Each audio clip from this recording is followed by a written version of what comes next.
Okay, so you want to buy a restaurant. You've got the concept, you can see the room in your head, the warm light and the full tables and the line out the door on a Friday night.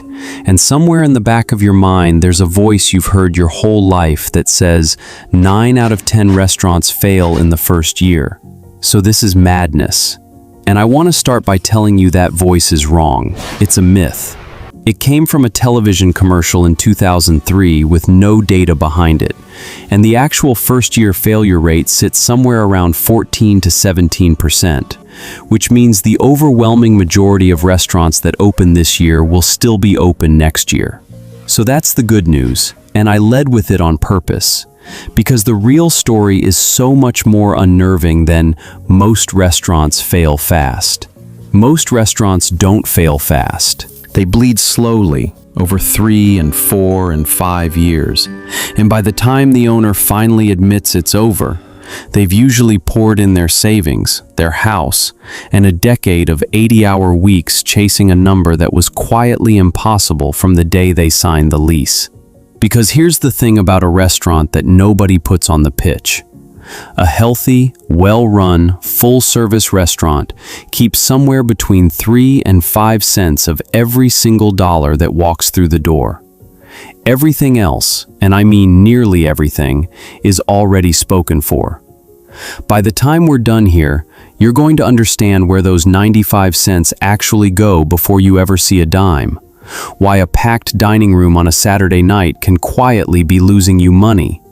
Why the food you're so proud of is almost beside the point financially, and why the single most valuable thing in the entire building isn't on the menu at all. Let's start with what it costs to get in the door. The first number that stops people is the cost to open, and it stops them because it's so much larger than the fantasy suggests. Opening a restaurant today generally runs from a little over $100,000 on the very scrappy end to well past $600,000 for a proper full-service place, with the average landing north of $375,000, and that's before you've sold a single plate of food. Where does all of it go? Almost none of it goes where a first-timer expects. You picture the kitchen equipment, the ranges and the walk-in cooler and the hood, and yes, that's real money. But the genuine budget killers are the things that turn a bare commercial shell into a place the health department will actually let you feed people in. The grease traps and specialized plumbing, the fire suppression built into the hood, ventilation heavy enough to pull the heat and smoke of a working line out of the building all night, flooring that won't become a slip-and-fall lawsuit the first time a cook drops a pan of oil. Then the dining room itself, the build-out, the furniture, the bar, the bathrooms that have to meet code, the sign out front, every square foot of it renovated on a lease you're already paying rent on before you've earned a cent. Then come the parts nobody photographs. The liquor license, which in some places is a routine fee and in others is a genuinely scarce asset that trades for tens or even hundreds of thousands of dollars because the local government only issues so many. The permits, the inspections, the insurance, the point-of-sale system, the endless small subscriptions. And underneath all of it, the single most important number a new owner almost always gets wrong: the cash reserve. Because a restaurant does not become profitable the day it opens. It routinely takes 6 to 18 months, and sometimes as long as 3 years, to reach steady profitability. And every one of those months, you are paying full rent and full payroll while the dining room fills up slowly, one word-of-mouth table at a time. The owners who go under in the first year almost never go under because the food was bad. They go under because they opened with 3 months of cushion for an 18-month climb. So let's say you cleared all that. The doors are open, the tables are full, the reviews are good. Now I have to show you where the money actually goes, because this is the part that turns a full restaurant into a failing one without anyone at the table ever noticing. Here is the single most important idea in the entire restaurant business, and almost no diner has ever heard of it.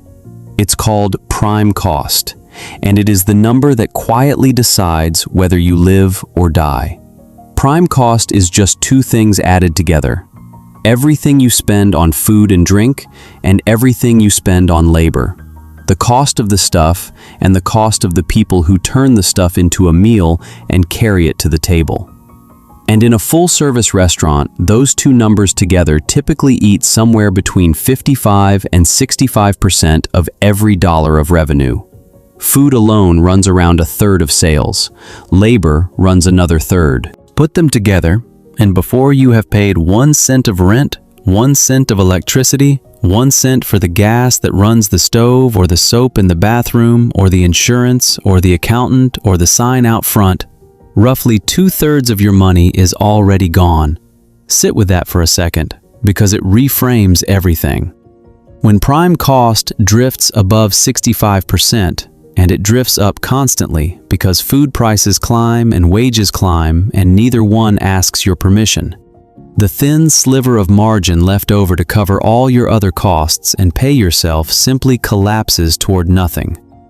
A restaurant can be doing real volume, turning tables, humming with energy every night, and still be quietly unprofitable because the whole game is being decided in the 2/3 of revenue the customer never sees and never thinks about. Food costs right now are running well above where they sat before the pandemic. And only around 42% of restaurants in the country were actually profitable in a recent year. Not 14% failing, but well over half of them running at break-even or worse, while their doors stay open and their tables stay full. This is why the restaurant business is so uniquely cruel to newcomers. In most businesses, more customers straightforwardly means more money. In a restaurant, more customers means more food cost and more labor cost, rising in near lockstep with the revenue. So if your prime cost math is even slightly wrong, every additional table you serve is quietly losing you a little more money. And the busier you get, the faster you bleed. Which brings us to the most counterintuitive truth in this entire business, the one that breaks first-time owners. A full dining room is not the same thing as a profitable one. And sometimes it's the exact opposite. Picture a Saturday night. Every table is full. There's a wait at the door. The kitchen is slammed. The servers are moving flat out, and the owner is standing at the pass feeling like the king of the world because this is what success looks like.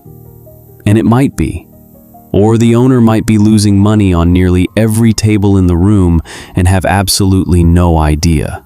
Because the thing that determines whether that packed room is a triumph or a slow-motion disaster isn't how full it is. It's what's actually on the plates and in the glasses, and how fast the tables turn. Start with the plates. If the menu is built around big, generous portions of expensive proteins priced to feel like a great deal, the customers will love you, the reviews will glow, the room will stay packed, and your food cost will quietly run at 40% instead of 30%. And every one of those beloved, generous plates is shaving pennies off a margin that was only ever a few cents wide to begin with. The customer experiences value. The owner experiences a slow leak. And the leak is invisible from inside the busy room, because a busy room feels like winning, right up until the monthly numbers land and don't make sense. Now the tables. A restaurant doesn't really sell food, when you look at the economics honestly. It sells access to a table, for a slice of time, in a room that only has so many tables and only so many prime hours in a week. The seats at 7 and 8 o'clock on a Friday and Saturday are almost the entire game, because those are the hours people actually want to go out, and there are only a handful of them in the whole week. Which means an empty table at 8 o'clock on a Saturday is not a small disappointment you can make up later. It is revenue that is gone forever, because that exact seat in that exact prime hour is never coming back. You can't inventory it. You can't sell Saturday's 8 o'clock on Tuesday afternoon. The restaurant lives and dies on how many times it can fill and turn its best tables during a shockingly narrow window, and everything else, The slow Tuesday lunch, the empty Wednesday, is mostly just there to keep the lights on and the staff employed between the shifts that actually matter. So if the food is nearly a wash and the room is a race against a handful of golden hours, where does a restaurant actually make its money? The answer is the thing sitting next to the plate, and it's the reason the bar exists. Here is the quiet engine of restaurant profitability, and once you see it, you'll never read a menu the same way again. The food, for all the love and craft and stress poured into it, is close to a break-even proposition. It's the reason people come, the thing they photograph and rave about. But as a pure moneymaker, it's a grind, running 30 to 40 cents of cost on every dollar. The drinks are a different universe entirely. Alcohol pours at a cost of roughly 15 to 25 cents on the dollar, sometimes less, against food's 30 to 40, which means every glass of wine and every cocktail and every beer is carrying 2 or 3 times the margin of the beautiful plate it's sitting beside. That's why a restaurant with a strong beverage program can survive prime cost math that would sink a dry room, because those high-margin drinks quietly pull the whole restaurant's blended cost down into survivable territory. It's why your server is trained, gently and relentlessly, to ask if you'd like another glass, to suggest the cocktail before dinner and the dessert wine after. Not because they're pushy, but because that one drink often carries more actual profit than your entire entree. A restaurant that nails its food and neglects its bar is leaving the only reliable profit in the building on the table. And the cruelty of the beverage engine is that it's the easiest place in the whole restaurant to bleed without noticing.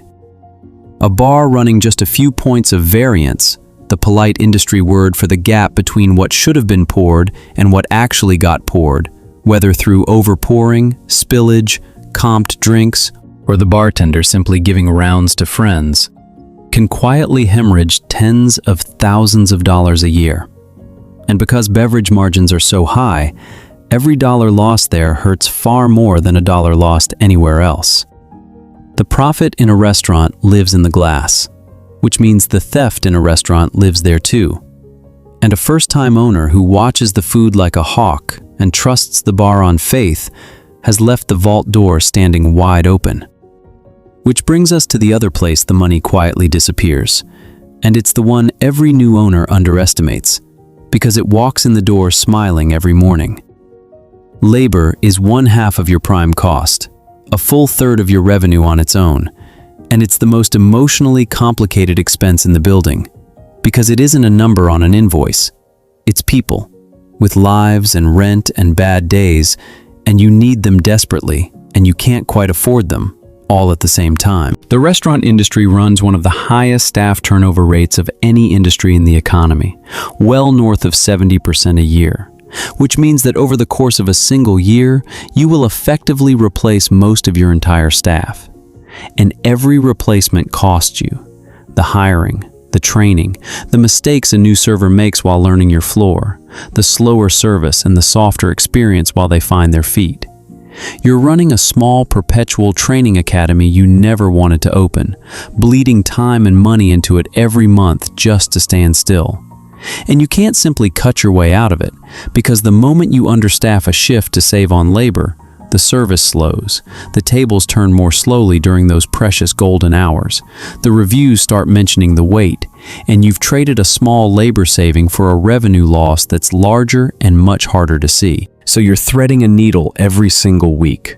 Enough staff to turn the tables fast during the hours that matter, not so much that payroll swallows the margin during the hours that don't.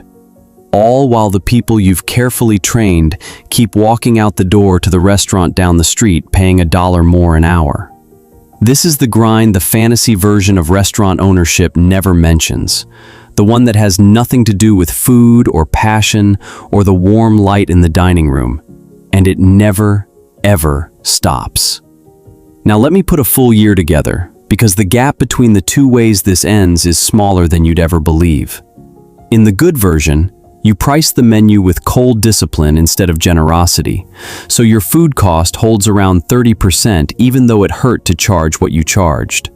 You built a real beverage program and you watch the bar as closely as the kitchen. You staff the golden hours tight and lean into the slow ones. You kept your prime cost under that 65% line through sheer daily attention. And you opened with enough cash to survive the long climb to profitability. Under those conditions, a well-run, full-service restaurant can settle into a net margin somewhere in the mid-single digits, occasionally up toward 8 or 10% for the genuinely sharp operators, which on real volume is a real living, and, given a few years, a real business you could sell or build on. In the realistic version, nothing dramatic goes wrong at all. And that's exactly the point. Food prices creep up over a year the way they always do, and you're slow to raise your menu prices because you don't want to lose the regulars, so your food cost drifts from 30 toward 35. A couple of good servers leave, and the replacements are still learning during your busy season, so the tables turn a little slower on Saturday nights, and you lose a few covers a week in the only hours that pay. The bar variance runs a few points high because you're watching the kitchen instead. Rent ticks up on renewal. None of it is a catastrophe. Every single piece of it is ordinary. But your prime cost slides from 62 to 67%. And at that number, the 3 to 5 cents of margin you were living on simply evaporates. And the restaurant that is still full every Friday night, still getting good reviews, still feeling from the inside like a success, is now quietly losing money every month. And it can keep losing money for years, funded by the owner's savings and second mortgage and stubborn hope, long after the math stopped working. The difference between those two outcomes was never visible from a single table. It was a few percentage points, hidden in the 2/3 of the business the customer never sees. So before you sign the lease, understand what you're actually buying. Not a dining room, not a menu, not the warm light and the full tables on a Friday night. You're buying 3 cents on the dollar and the daily, grinding, unglamorous fight to keep those 3 cents from slipping to zero. Most people who walk in on that Friday night will never know whether you won that fight. You'll know by Tuesday.